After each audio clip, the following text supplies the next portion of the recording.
E aí, pessoal, começando mais um episódio do podcast Os Sócios, episódio de número 80. Estou aqui novamente com minha esposa, host do podcast, Malu Perini. Olá, pessoal, sejam bem-vindos. E aí, já entrando no livro do Ray Dalio, esse aqui, Princípios para a Ordem Mundial e Transformação, eu não li o livro ainda, né? Aí virou um podcast sobre um livro que a gente não leu. De novo isso, amor. A gente tá virando tradição. Porque o livro é grande, eu comprei há pouco tempo, mas eu já vi o vídeo dele melhores. De 50 minutos sobre o livro. E o que ele fala é que isso que a gente está vendo agora com os Estados Unidos, se a gente realmente observar um declínio e uma queda, pode não ser agora, pode ser mais para frente, mas já aconteceu antes. É que geralmente as pessoas não veem porque não costuma acontecer durante o ciclo de vida da maior parte das pessoas. Né? A gente vê os Estados Unidos, por exemplo, como um país muito estável, e isso já é raro. Você pensa num americano que nasceu no começo do século XX e morreu no final do século XX, ele viveu uma república democrática durante todo esse período, mesmo com as guerras mundiais. Você pensou no alemão, o cara nasceu no Império, depois ele estava no início da juventude na República de Weimar, depois veio o nazismo, aí depois uma Alemanha dividida, então as coisas foram mudando, virou uma União Europeia. Para o americano, não. E ele fala que, poxa, com essa estabilidade eles conseguiram assegurar a posição que eles têm no mundo, só que as coisas mudam. Os Estados Unidos não foram a potência que eles são hoje desde sempre. Eles passaram os ingleses. E antes dos ingleses, que também não foram potência para sempre, você tinha os holandeses. E antes eram os espanhóis. E você tem essas transformações acontecendo de tempos em tempos. E ele coloca 3 fatores que propiciam essa queda, né, um declínio da potência vigente. Um deles é o excesso de dívidas, que os Estados Unidos são uma economia deficitária hoje. Eles consomem muito mais do que produzem, são extremamente endividados, muito mais do que o Brasil, por exemplo, hoje. Talvez até por conta da dinâmica da moeda deles, para que eles possam fornecer a moeda para o mundo, eles têm que ser deficitários. O outro ponto são as lutas internas. Ele fala que países começam a decair quando você começa a ter muitas batalhas internas, chegando ao ponto de serem batalhas, realmente, de uma guerra civil. E depois ele coloca a ascensão de uma potência competidora que venha a passar, que seria o caso da China. Vocês acham, por exemplo, que a China chega a patrocinar grupos para provocar esse racha na democracia americana? Já pensando nisso, em fortalecer lutas internas para que eles venham a passar? E vocês enxergam realmente a China assumindo esse lugar dos Estados Unidos daqui a pouco tempo? A gente vai ter que fazer um podcast separado sobre essa pergunta, tá? Mas eu acho que os Estados Unidos estão passando por o que eu diria um declínio relativo há décadas que é inevitável. Depois da Segunda Guerra Mundial, a economia americana representou quase 50% naquele momento, porque obviamente também a Europa estava completamente destruída, vários países passando por um processo de se recompor. Então os Estados Unidos tinham um domínio extraordinário histórico que permitia que o país pudesse articular e implementar um sistema internacional inédito, né, com as instituições que a gente conheceu hoje. Né? Outros países participaram desse processo também, mas sem o apoio político, independentemente da esquerda ou direita americana, nós não teríamos esse sistema hoje. Né? Os Estados Unidos optou por convidar vários países que derrotou na Segunda Guerra Mundial para dentro desse sistema, como a Alemanha Ocidental, por exemplo. Hoje, a economia americana representa em torno de 15% da economia global, o que não é, a princípio, uma notícia ruim para os Estados Unidos, em parte porque a aposta americana, que, aliás, também é uma aposta histórica, e muitos dizem uma aposta errada, é de chamar a China e a Rússia para dentro do sistema, em vez de preventivamente atrapalhar a ascensão desses países. Sem essa aposta liberal do Bill Clinton e de toda a elite americana, que era também consensual entre democratas e republicanos, de que a melhor resposta à ascensão chinesa seria trazer a China para mais perto, né, que é uma coisa que nenhuma potência estabelecida fez na história, porque sempre foi assim, tem uma potência emergente, vamos dificultar a vida dessa potência. A Alemanha viveu isso em vários momentos, graças a Deus. Né? Mas os Estados Unidos fez o contrário e acabou facilitando também a ascensão chinesa, e esse consenso só começou a ruir no final dos anos Obama, quando os assessores, principais assessores, diziam, cara, a China não deixa o Facebook entrar no mercado deles, Google. Naquela época, não sei se vocês lembram, o Mark Zuckerberg até, né, aprendeu chinês, convidou lá colocou o livrinho do Xi Jinping na mesa dele, assim, fazendo de tudo para E aí eles perceberam, a China não vai jogar esse jogo com a gente. Eles sabem que aquilo é temporário e lá na frente vai ter briga e já estão se preparando, excluindo todas as áreas tecnológicas, né, as empresas-chave do mercado chinês. E agora mudou tudo. Agora é contenção, nova Guerra Fria, novo consenso, né?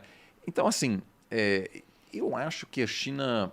E é um novo consenso, você acha? Tanto Sim, democratas quanto republicanos já enxergam assim agora. Hoje seria impensável um novo presidente americano dizer, olha, a gente precisa crescer junto, elevar todos os barcos, a China vai se democratizar. Essa ilusão acabou. Ela também nasceu porque no colapso da guerra da União Soviética, acho que havia uma confiança excessiva nos Estados Unidos. Eu morei durante essa época nos Estados Unidos. E havia uma convicção em todos os cantos do país... De que eles resolviam tudo. De que a história acabou. A história acabou. Final feliz é esse. Esse livro aí de Ascensão e Queda, isso é história antiga. Agora é a gente, e a gente veio para ficar no topo. Ascensão e manutenção. Ascensão e manutenção. Então, assim... a China vai estar feliz da vida em entrar dentro do nosso sistema, eles vão ficar ricos, a Rússia também, democráticos, e meio que todo mundo vai aceitar, né? Assim, estou simplificando um pouco, havia sempre pensadores realistas que diziam, gente, estão cometendo um erro colossal no pensamento realista. Mas eu acho que havia uma confiança tão grande que havia realmente pessoas seriamente acreditando que essa história da ascensão e queda de grandes impérios, que é o que marca a história humana, que aquilo acabou. Né? O fim da história, o grande argumento. Então, acho que isso levou o país a cometer vários erros. E, do ponto de vista chinês, a China nunca comprou essa ilusão, obviamente. Percebeu, olha, os Estados Unidos estão querendo fazer negócio com a gente. Partiu. Vamos aproveitar. Bora, vamos. E, assim, a China se aproveitou muito disso, sempre sabendo que lá na frente os Estados Unidos vão mudar de ideia. E isso, de fato, aconteceu. Né?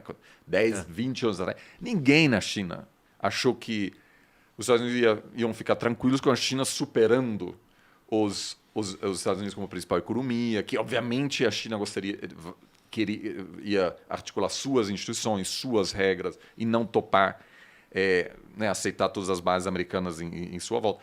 Então, eu acho que a China, no fundo, está se preparando para um confronto que pode ser uma guerra fria, que pode ser uma guerra tecnológica, que já é uma guerra tecnológica. Né? Os Estados Unidos está querendo acabar com a Huawei, com todas as grandes empresas, tecnologia artificial, etc. E que lá na frente, quem sabe, vai se tornar um confronto quente. Né? Bélico mesmo. Bélico, isso. Pode haver assim, alguma interferência, eu acho que, acima de tudo, por parte da Rússia. Eu não acho que a China hoje tem uma campanha aberta para aprofundar ainda mais as divisões, porque, no fundo, também sabe que, por enquanto, precisa manter uma relação minimamente cordial, porque ainda depende também do comércio com os Estados Unidos. Agora, tem algumas operações acontecendo, sem dúvida, né? É normal, faz parte da diplomacia. Mas eu ainda não vejo assim uma tentativa chinesa em rapidamente empurrar os Estados Unidos para uma implosão social, porque, querendo ou não, ainda, de alguma forma, essa lógica de win-win, né, que eles sempre dizem assim, a gente faz negócio, é bom para você, é bom para mim. Essa proposta liberal ainda vale, de certa maneira, ou seja, um colapso econômico dos Estados Unidos, ou político, uma guerra civil americana, causaria também uma crise econômica na China. Ou seja, essa independência econômica que aos poucos pode chegar, ela ainda não foi alcançada. Então, não acho hoje que a China quer isso, mas ao longo prazo, uma guerra civil americana, obviamente, do ponto de vista long term, aí sim, do ponto de vista estratégico, pode ser interessante para a China, sem dúvida. Eu discordo com a ideia de que ela não quer ainda. Eu já acho que eles já estão prontos e estão trabalhando e operando para fazer isso acontecer. E a gente sabe disso, que as redes são usadas e são a ferramenta onde existe a interferência, a criação da divisão. A gente tem muita informação de que a Rússia fez isso de uma forma muito mais explícita, mas a China também está fazendo. Então, quase que nós estamos vendo, e isso tem um pouco a ver com a guerra da Ucrânia, a criação de dois eixos. Né? Se a Guerra Fria era o comunismo representado pela União Soviética e o mundo ocidental, os Estados Unidos na liderança do outro lado, eu acho que hoje o mundo está dividido entre dois grandes blocos, que são essas ditaduras e o mundo democrático. E essas ditaduras estão representadas Pela China. A China é a grande cabeça, é o grande líder, seguido com a Rússia junto. E eu acho que a China já se sente pronta para ocupar esse espaço. Claro, concordo totalmente que a China vai perder muito e vai estar numa situação econômica não suave se os Estados Unidos ruírem no momento de agora. Mas eu acho que a China já se sente preparada. E aí eu vou mais longe e vou dizer o seguinte, que... E aí depois as pessoas vão falar, imagina, não vai ter guerra. E depois vai ter guerra e aí vão assistir isso daqui hoje e o negócio vai acontecer lá depois de um tempão, aí vai ter 10 milhões de views esse podcast. Só existe um jeito de não ter guerra. A China ruir sozinha por dentro. O que é ruir sozinha?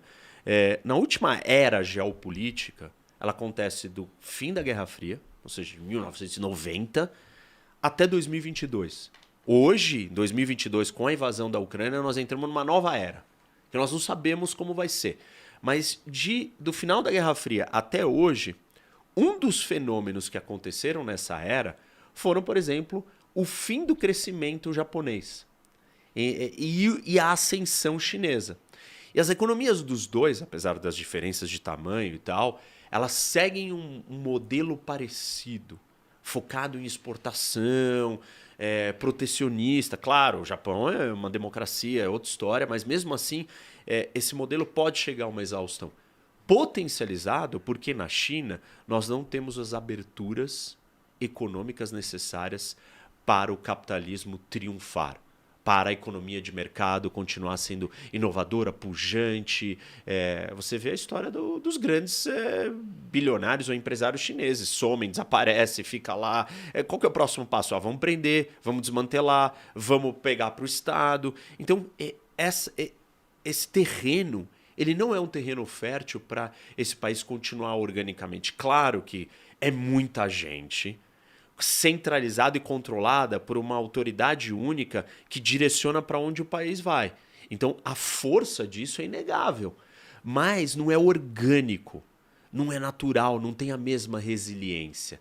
E aí, para mim, mora uma possibilidade da China se implodir de dentro. Não nos moldes do que nós estamos falando de uma possível implosão americana de dentro, que é uma polarização, uma ruptura social, mas o modelo econômico chinês de sustentação não continuar sobrevivendo. E aí sim nós teremos revoluções, porque nós temos protesto. O protesto na China 5 milhões de chineses saiu, isso é uma vírgula, uma gota num oceano. Só que são 5 milhões de pessoas. 5 milhões de pessoas, o exército chinês não vai segurar 5 milhões de pessoas. Então, assim, existem problemas estruturais na China que me mostram que eles podem se desconstruir sozinhos. Se não acontecer isso, aí, para mim, nós teremos guerra quente. Guerra real, conflito armado entre Estados Unidos e China, inevitável, impossível disso acontecer. Eu entendo que a aposta americana é a seguinte, esse modelo deles não vai se sustentar. E então vai acontecer o que aconteceu com a União Soviética, vai acontecer o que aconteceu com o Japão, não vai continuar desse jeito. E aí eles não vão ter a força mais que eles têm e a gente se sobressai. Se não for assim, nós vamos ter uma guerra. E aí qual sociedade, qual estrutura política está melhor adaptada para lidar com um confronto desse tamanho? Eu quero trazer uma outra dado aqui, uma reflexão, que todo mundo fala, não, e você mesmo citou, não, os Estados Unidos é uma grande potência há 100 anos e tal. Mas a hegemonia americana começa com o fim da Guerra Fria. E isso é muito pouco tempo atrás. Em termos históricos de império, Estados Unidos é um império bebê. Então, as previsões que os Estados Unidos vai ruir, e eu disse como que ele pode, para mim tem um cenário que ele pode mesmo ruir, mas elas são recorrentes, há muito tempo se fala isso. Era o Japão, não foi o Japão, eu não sei quem, não, a União Soviética, não foi. Os Estados Unidos só é a potência dominante do mundo dos anos 90 em diante. Isso não é nada. Ainda acho que as bases americanas da estrutura de sociedade, de economia, de inovação, dos campos mais importantes econômicos. Por exemplo, exploração espacial. Os Estados Unidos privatizou a operação do espaço. a exploração do espaço privatizada. Ninguém vai conseguir trazer tamanha vantagem de custo, econômica, de inovação para o espaço se não forem empresas privadas. E assim, a China não vai fazer isso, a Rússia não conseguiu fazer isso, ninguém vai conseguir fazer isso. Pode fazer, vai criar a estatal chinesa do espaço? Vai, mas não é a mesma coisa do que os americanos conseguem fazer. Então, eu ainda acho que os Estados Unidos está colocado, se ele resolver o problema da polarização, porque esse é um problema real, está colocado para se sobressair aos chineses.